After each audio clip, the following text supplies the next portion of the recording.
Hello, everybody. It is Michelle with Moksha Grace Coaching, and I am here for Moment of Presence. It is a wonderful day, and I am joined today by a lovely special guest, Krista Rizzo. I'm so happy to have you. Thanks you for joining us. Krista is an empowerment mentor for healing hearts. As a certified grief treatment educator and life coach, she is dedicated to guiding others through the intricate journey of grief. With a mission to impact 1 million lives, Krista empowers people to navigate grief on their terms in their own time. And through her compassionate approach, she provides tools and resources that promote healing and self discovery, fostering resilience and hope in the face of loss.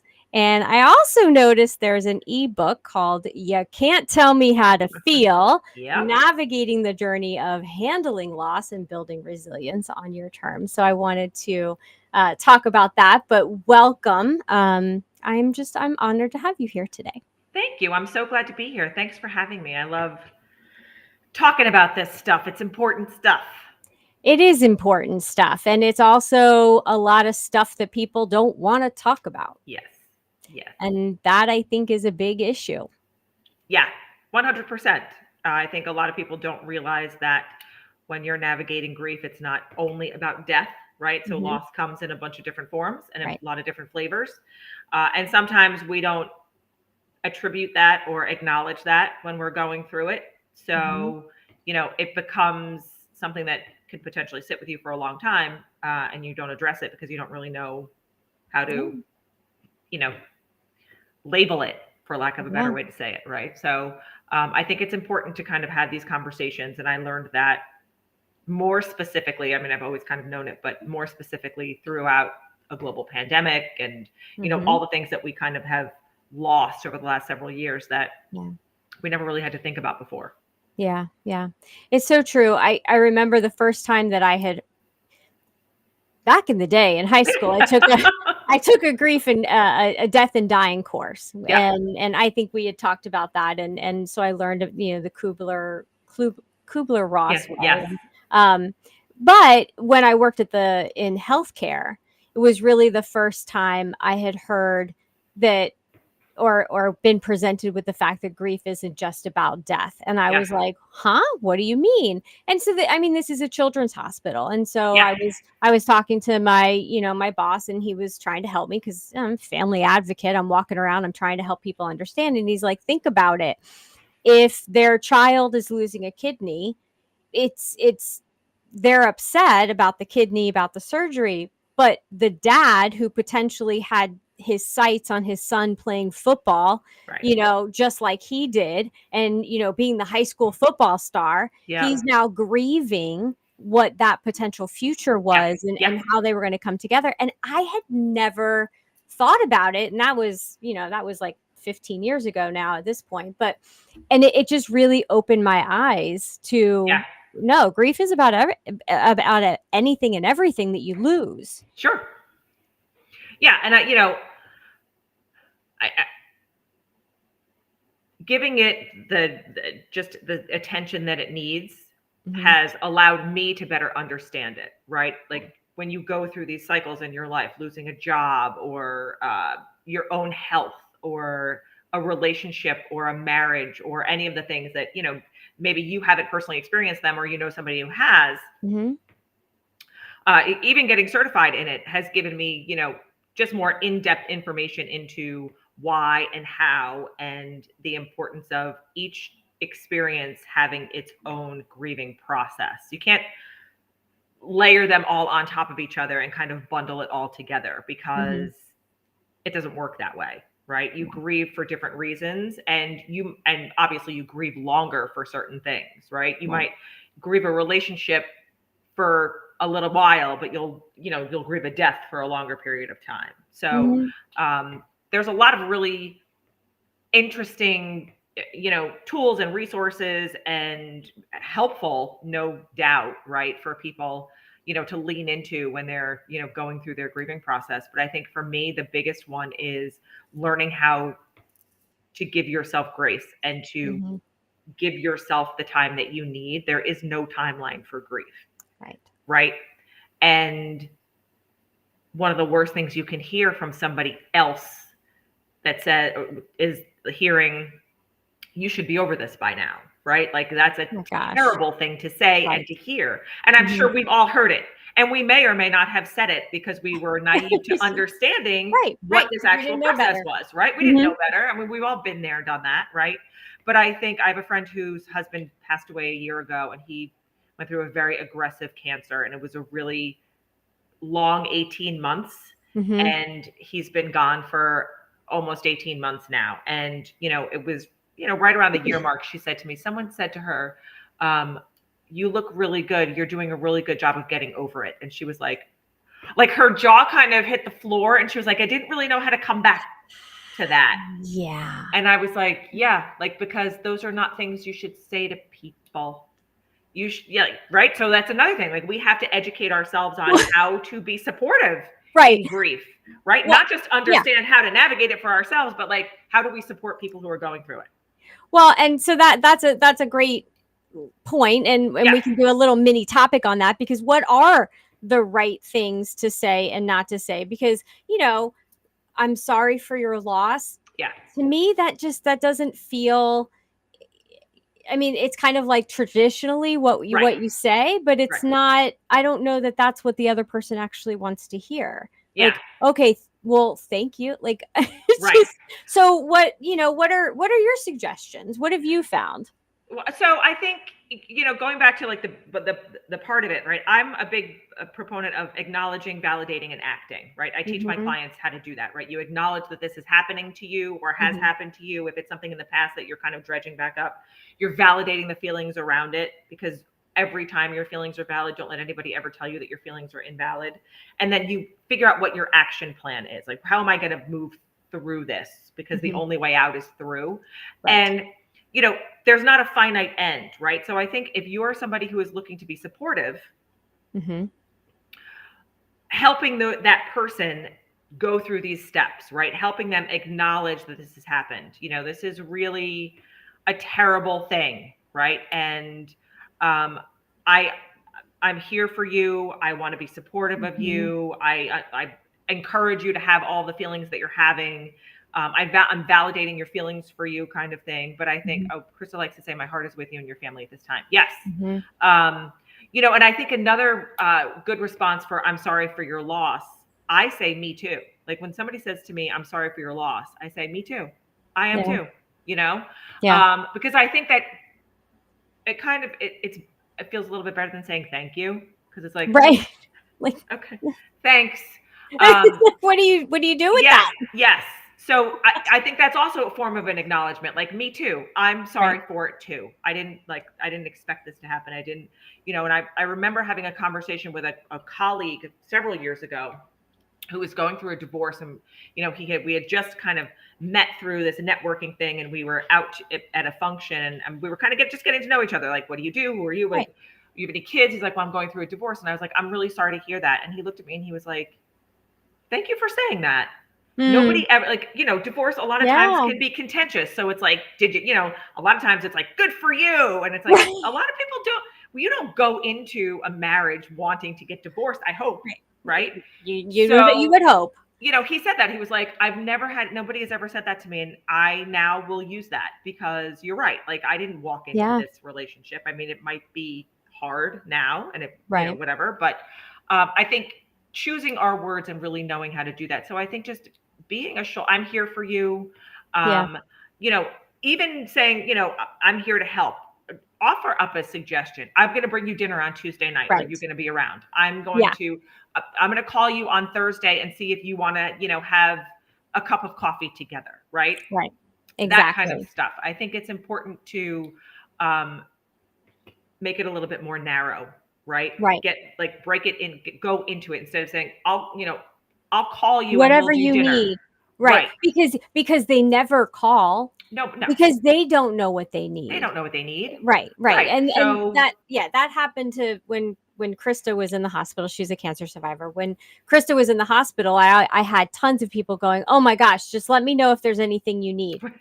first of all, I didn't know Right. what I needed. And Right. second of all, I didn't have the time or the wherewithal to Yes. actually pick up the phone and go, who said Right. what Can you could make dinner tonight? Right. Like that. Yeah. right. And then all of a sudden a neighbor of a neighbor in the community, a PTA mom, set up a train of Oh, a meals, and meal train. Those are great. Yes. this was before they Yes. had electronically. This was like a full on like Yes. sign up, old Yeah. school. um, but I mean that was something that was just handled, and then all of a Yep. sudden, food just started showing up Yes. every day at 5 o'clock. You Yes. know, so it was like I didn't even have to think about it, and that's the kind of help that I think that is the best. Yes. But also, I know that there's people that can't be there at the moment or the time or the Yes. first week of the death, or maybe they missed the funeral, but they can be there when everything settles down, Yep. because that is some of the That's the worst time. time. Yeah, Yes. that's so For sure. hard, so Yeah. challenging. Yes, and I have found that to be true, and even in my own experiences for my like the Mhm. death of my mother, the death of my dad, my brother, all the people that I have personally lost myself. It's nice to be surrounded by people when you're in it, but that in Mhm. it only lasts a very short time, Right. right? And then as you're going through this process, you know, just having someone call and just be like, "Hey, just checking in on you, right? You want to Mhm. go, like, let's go grab a whatever, Right. or want to go for a walk." Like, I had a good friend of mine who used to, my mom died during COVID, and it Jeez. was not like the height of it, but it was pre-vaccine, right? So, Right. and I live in the Northeast, she lived in Florida. It was still very, You don't travel. all over, right? Yeah. And so I traveled alone to Florida without my family Wow. to take care of what I needed to take care of down there. And, when I got back, a good friend of mine just reached out and she was like, "I will meet you every morning at the top of your driveway at 11 o'clock. We're going to walk." And it was like, Mm. okay, but that's what I needed. And it Yeah. wasn't, and and we did it. I mean, obviously it was COVID, so we did it for like a year, right? But it was like, Right.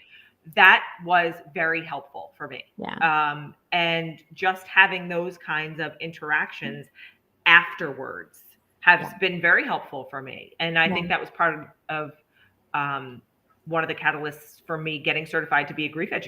educator, because I wanted to have more tools for my clients and for Right. myself, Mhm. right? It seemed like the right thing to do Yeah. as a learner, and Mhm. as somebody who just wants to, constantly be giving other people, resources and stuff to help them, Yeah. uh, just by virtue of, of coaching and like what we do for our people. Um, and it's been a really wonderful thing because there's always something to learn, Yeah. right? And I think that's in everything that you do. Yeah, yeah, absolutely. Shout out to Raymond, one of our biggest fans. So thank you for being here. Thanks for being here. If you are here, watching live, please make sure that you say hi in the comments. Let us know where you're from. If you have any questions, comments, ideas, concerns, just pop them in the chat, Yeah. and we will definitely, discuss. Especially if you have a specific situation that you're Yes. dealing with. One of the other things is that when somebody passes, bringing them up and talking about them versus, oh, no, I don't want to upset somebody. And so I was telling you that there's, three people that are in the community, my community, Yeah. that are dealing with the loss of a loved one. And I kind of got a message from I don't know, but I kind of got a message that I kind of do know, but and it was for her. She Yeah. lost her husband, and so I wasn't afraid. I know her well enough to know she'd want to know, and I Yep. texted her. I said, "Listen, I got to tell you this." Yeah. And this came up. You popped into my mind, and I had this overwhelming need to tell you this. Yeah. And she wrote back and she said, "I totally understand what that message is. Thank you." And Yeah. so it's those things that you have to bring up the people that have passed. Yes. It's not like they're just gone. They just Right. don't evaporate from our memories Yep. and don't no longer exist. And so, but people are fearful of that. Hi Tarina, hi Jenny. Thanks for being here. Um, eh, how do you help people over that? I like to encourage people to tell, I call it tell the living story. Mm-hmm. When you're going through a, a death and you are in the throes of it, and you're at the funeral, or it has just happened and it's fresh. Mm-hmm. Everybody tells the story of how they died, right? How did Right. this happen? Were they sick? Right. Was there an accident? Was it Mm-hmm. expected? Was it right? Like, it's always about how Yeah. they died. I Absolutely. like to change the conversation, and I like to talk about, how did they live? Mm, Tell me about what I don't know about them. Tell me that's about what a awesome. great grandparent they were. Tell me about what a great Mm-hmm. how relation friend they were. Like, Mm-hmm. whatever, right? Tell me about their love for hockey, right? Tell me about who they were. I can read an obituary all day long. It doesn't make me know them. And if Right. you're somebody that I know intimately and personally as a friend, I probably will know that person and know stories about them. But if it's not, Mm-hmm. I want you to tell me about who they are to you, right? Mm-hmm. What is the legacy that they're leaving behind? Yeah. And I think for a lot of people that can be very cathartic, right? Yes. Because you're not talking about how you lost them. You're talking Mm-hmm. about how you're going to keep them alive. And Yeah. then that just kind of triggers, I Mm-hmm. think, for a lot of people, the allowance, like the permission that you're going to give yourself to Mm-hmm. keep this legacy and these conversations going. I Yeah. am constantly, constantly, constantly talking about my dead relatives to my children, to my friends. They all know. And they know so much that, like, I have friends who'd be like, "Oh my gosh, I thought of your mother today." And have no problem calling me to tell me about it. Or, like, we'll be Right. standing. My son graduated from high school last year. He went off to college, and we were standing at graduation. And one of my girlfriends said to me, "She's so happy." And it's like, you know what? Yes, you're right. She Yeah. is. And, like, that just makes you, as the person who has gone through that loss, I think, Right. more comfortable with that conversation. But it also makes other people comfortable with having the conversation. Yeah. Yeah. Absolutely. And I have there was a mom that I met at the hospital, and her daughter passed, and I give her so much just respect and props. She has not allowed that child's name Yes. to not be said. Yeah. Like, it is still known that she's here, she's Yeah. around. Yes. And anytime I'll see a heart in the clouds, and I'll text the mom and I'll say, Yep. "Hey, There I," she is. and I'll just take a picture and I'll Yes. just send it to her, and she's Yep. like, "I love this," and Yeah. it brings her joy to know that her child is still being thought about. Mm-hmm. And I think the other important thing I wanted to mention and touch on is talking about the life Yeah. doesn't have to happen at the funeral. It No. actually is healthier and better for the person that's actively passing, for that conversation to happen in the room and talk Yes. about the life Yeah. that has been lived, that is being lived, because it helps them process their journey. Yeah. For sure. Yeah. Yeah. And I think, again, that comes with a comfortability, right? I think Hmm. it's whatever you're comfortable with, but I love that stuff. I think, bringing your own ideas into it, or your own allowance into it, and telling people, this is, I'm okay with this, right? And I Yeah. think that that's a really great thing. Yeah. Yeah. We had my father-in-law and my mother-in-law passed, and it was just telling the stories while in the room, while they're passing. They want to hear it, Yes. it seems like, it feels like better, Yeah. and energetically, to have the conversation, the laughter. And I remember sometimes people would like look like, why are you laughing? Well, we're enjoying, We're living still. yeah, Yeah. we're living, and we're bringing them into Yeah. that, and we're also allowing them to pass, knowing that their story goes on. Yeah. I think It's that's a beautiful thing. Yeah, yeah. And part of that was I had taken a shaman last rites and rituals, and I had taken a class in that, and that was one of the things, and it was kind of talking about the journey, and that Yeah. helps as they're passing and transitioning. So it's so important. Yeah.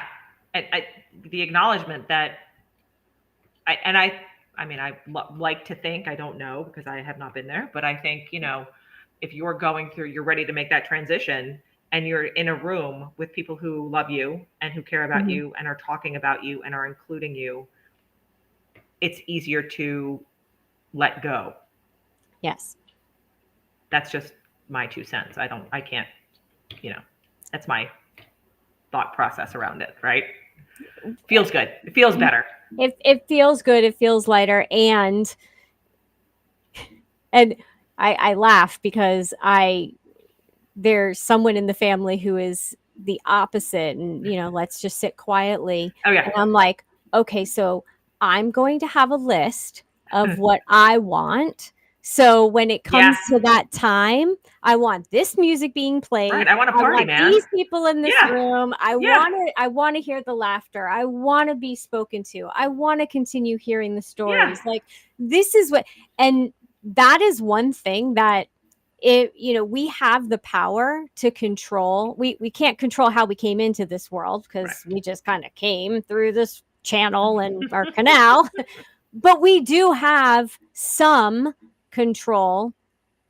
Yes. If Potentially, if it's yes. right, Right. potentially, so we can set ourselves up if in the situation. Here's some instructions. Yes. So, Or like, I yeah, have, right. Yes, you should definitely have instructions. I remember when my dad died, yes, my brother and I were walking through the funeral home, and we're family friends with the owners, right? And my brother and we were like looking around, and he's like, that would be a good place for a bar. And we just kind of both looked at each other, and I was like, we should have a bar. And he was like, we should totally have a bar. And the guy who was like the owner looked at us and he was like, you guys can do whatever you want. I don't care what you do. And we were like, my brother owned restaurants at the time. And we were like, great, we're going to cater in some food. We're going to have a bar. We're going to put that in a different yes, room. And let me tell you something. My aunt flew down from Florida, my aunt and uncle, and my aunt went home and changed everything that she wanted. She was like, I want a bar at my wake. Not one person left. Every single person stayed. They had a drink. Even if they didn't have a drink, like they just stayed, and it was so lovely, quite frankly, right? yes, We really just had a good time, quote unquote, yeah, right? But it was nice to connect with people rather than walking through the line and them saying, I'm so sorry. And you say, oh, thank you so much. And then you don't see them. They like sign the book, right? But now people are standing around because you, the right, family, are encouraging them to stand around and tell those stories. Oh yes, my gosh, I haven't seen you since you were in high school. It's so good to see you. Introduce hmm me to your family, right? It's been hmm 25 years, right? I think those kinds of things go a long way. I mean, I'm not saying you have to actually have a party in the funeral home, but if you can, I'm a big fan. Listen, I'm Greek heritage. I'm telling you, it's the, it's the it's Italians Greek. loved it. Right, the Italians and the Greeks, man, we party. My aunt passed away. My uncle had passed away first, and my cousin was like, "Will you bring me a flask?" I was like, "Sure." Yeah, What do you want in it? He told me. I said, "Okay." I sneak it in. So when his mom passed, I was like, do I have right. flask duty again? And he's like, yes. Yeah, Like, yeah. yes. So I mean, you're not there to get rip roaring drunk, but No. if you're going to have a little, we drink in church. I mean, for God's sakes, we take some wine at church. But the other thing is the standing, let's all go up to a podium and let's tell Yeah, stories. yeah. That can be so intimidating to Yes, people. yes. Whereas, like at my aunt's funeral, it was whoever wanted to just speak, Right. just kind of either sat or stood up from where they were Yes. and just told the story, and everyone else just kind of moved around and just like, Yeah. would look and go, yes, and we'd laugh.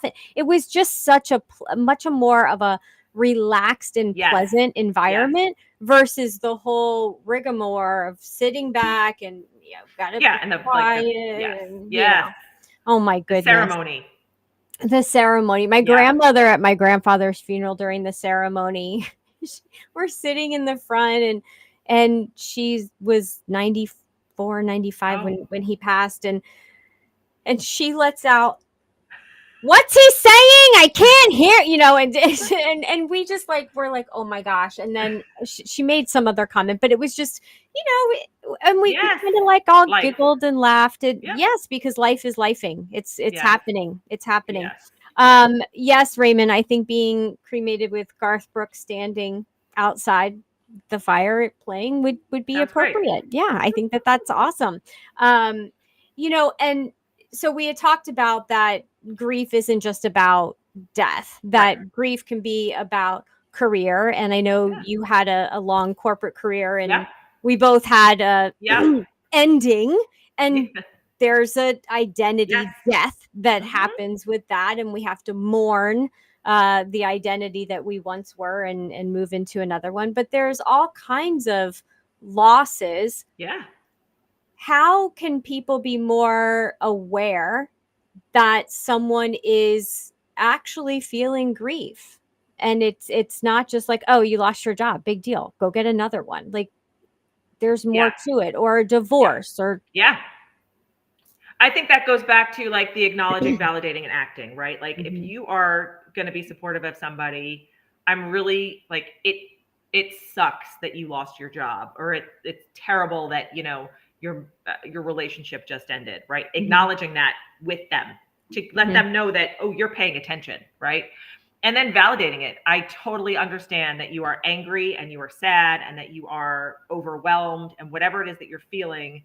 I get it. And I just want you to know that, I'm here if you want to talk about it. I'm here if you want to, like we talked about before, you want to grab a cup of coffee, you want to go for Mhm. a walk, you want to, scream and throw plates at a wall at one of those, rooms. Let's go. Yeah, like smash I house. am a ride or die. So like when my mom died, my best friend also lives in Florida. And I had a one-way ticket down there, and it was open-ended because I wasn't sure how long I was gonna be. Mhm. And we're selling the house and getting rid of all of our stuff, and it was all very fast. So within 12 days, I was down, buried, and everything was sold, and I was Wow. back up north. Um, but at one point, my brother said to me, "What are we going to do with her car?" Because he didn't need it. His kids had cars, and I was like, "What am I going to do with it? I live up in New York. Like, what am I going to do?" And then I'm laying in bed one night, and I was like, "Wait a minute. What if I drove her car back?" And like, I now had a teenager who was going to be 16 in a year, and I was like, and I just give him my mother's car, and then I can take back with me rather than shipping all the stuff that I wanted to bring back. Yeah. So my best friend would come over every morning at like 9 o'clock and just hang out with me and go through my mom's stuff and do whatever. So she walks in the next morning, and I was like, tell me if I'm crazy. But I think what I'm going to do is when I'm ready to go, I'm just going to pack the car and drive up to the house in Connecticut. And she looked at me and she was like, hold on a second. So she calls her husband, who we all went to high school together. She calls her husband and she's like, babe, you're not going to like, Krista wants to, do you think this is crazy? Krista wants to drive to, New York, with all the stuff that she wants to bring back from her mom's funeral and all the things. And she's like telling him the story. And he was like, yeah, I don't think that's crazy, but she can't go by herself. Like, you have to go with her. And we both knew that was coming, but we needed him to say it. And she was like, I totally have to go with her. And we ended up like making it like a 2-day Thelma and Louise. Like we were like, oh, let's go to Washington, D.C. We haven't been there since we were in high, like, Oh and my we had, god. that was like what I needed on the back end of that Right. trip. Right. So it was Yeah. like the two of us, and it was still COVID. So it was like nobody was staying in these really nice hotels for super cheap. Right. And so we were in the W Hotel. We stayed there for 2 nights because there was a blizzard. And I just dropped her off at the airport on the way up to the house. And those are the kinds of things that I'm that person for a lot of people. Like if someone calls Mhm. me tomorrow and says, I got to get out of here, are you free to hop on a plane? I'll be like, I will cancel my schedule and I will get on a plane with you. Like if you Yeah. know that you have those kinds of people, I call that the support wheel. Yeah. Right? Knowing who's on your support wheel and, Mhm. get a piece of paper and draw a circle and make it look like a pie and then put somebody's name in each piece of pie. Mhm. You could have 2 people on it. You could have 1 person on it. You could have 30 Mhm. people on it. But Mhm. understand who those people are for you, because Mhm. some people are the kind of people who will drop everything and hop on a plane or drive halfway across the country to help you get through what Right. you need to get through. And there are other people who are not maybe that intent, that crazy like I am, but like that are willing to meet you at the top of the driveway for a walk, or you can lean on for this, or pick up your children from practice Right. because you just can't do it. It's like even Yeah. the smallest things are helpful to somebody who is grieving. Watch the animals while you're driving back from Florida. Yeah. Yes. I mean, All of it. yes, yes. And it everybody has their place. There were people that when Krista was sick, there were people that disappeared from our Yeah. life. Yes. And there were some other family members that were like, "Oh my gosh, I can't believe this." And I'm just like, it's okay. Like, they Yeah. can't do this. Yeah. They can't do this. And I think that's the other thing, is respecting what people can and cannot do. There are people that can go to, like, I'll go to the funeral, I'll go to the wake. Yeah. I think the cemetery is much more of a private, Yes. intimate thing. Mhm. Like, if I'm not part of the family Yep. in some way, shape, or form, like, I hold back from the Yes. cemetery. But my grandmother used to drag me to funerals. Like, I didn't know these people. Yep. So as a kid, that was just always something that I did. But there's other people that Yeah. they're not going like Yeah. that. They cannot. It's just not something that they can do. Yep. But they will be the one to go pick up the meal and bring it to the Yes. house, so that when you Yes. come back, it's waiting for you. Or the one a week or two later that you're still at Yeah. your house, you haven't eaten, and it's like, hey, come on, let's just go grab something to eat. Yep. Everyone has their place. Everyone, and as long as you can respect everyone's Yep. choices, Yep. I think that's so important. And I just want to touch real quick on the knowing what you want when it's your time and you leave instructions. Make sure that everyone knows the instructions, or at least knows who's in charge to implement the instructions. Accurate. Yes. Because then you don't want everyone fighting, like, that's not what she said, or that's not what Put it he in writing. wanted. Yeah. You're crazy. Why would they put you in charge? Like, just make sure everybody knows. And I once had a funeral director tell me, leave your instructions where people can access them. Like, don't lock it up in your safe. And Right. so they actually gave me, it was so funny. I was at, like, I don't know where I was, at a conference or something. They gave us these plastic folders, like very thick plastic folders. Yeah. They said, put it in a storage bag and then stick it in your freezer. Stick it in your freezer. Because Yeah. everybody will Someone's be gonna able, be in the freezer. Yeah. everyone will be able, make sure you tell someone it's in the freezer. You don't want them coming over and taking taking all the food and going, oh, this is all the information we needed. Yes. And we didn't have. Yes. Great. It's Now in that the it's freezer. over. Yeah. Yeah. You can't do that. You can't do No. that. That's good advice. Yeah. Freezer. I even have a cookie recipe In the freezer. in the freezer. I have I a like cookie it. recipe for like it. what cookies I want served at the. Excellent. Yes. Down It's so to the important. every detail. You have to. Yeah. No, I love it. I think it's great. You don't want somebody reading something that you don't want. That is also true. That is also true. Yep. One thing that I want to just touch on real quick is when you talked about people stepping away during Yes. like difficult times. I think it's important to, like you said, respect their boundaries, right? Because there's reasons why people step away. It's a comfortability thing. It might be something that's a little bit too close to home for them, and a loss that they may have had in their own lives. I a lot of times say that, there are seasons to relationships, and some of them, are for the duration, and some of them only last a spring or a summer, or, a few of them. But I think that if you have the understanding of, it's okay for other people to have boundaries, even when you're the person who's grieving, right? Because they might not be able to handle it. And it doesn't mean that they don't care about you. But it just is, like you said, it's just something that they would rather do other things, or they might show back up at a different time to, support you in a different way, or they might not. They might just pull away altogether. And it's nothing that you did. It's probably nothing that I say that a lot about a lot of things, right? When oftentimes when you lose touch with people, it's like a lot of times you don't understand why, and you're trying to get closure or whatever it is you're trying to get. Sometimes you're not going to get it, and that's okay. Yeah. But that's another thing that you might have to grieve. And, just knowing that you did everything you needed to do, or you feel like you did your best, or you acted in the best way that you knew how at the time, can also be helpful in that process for you. Yeah.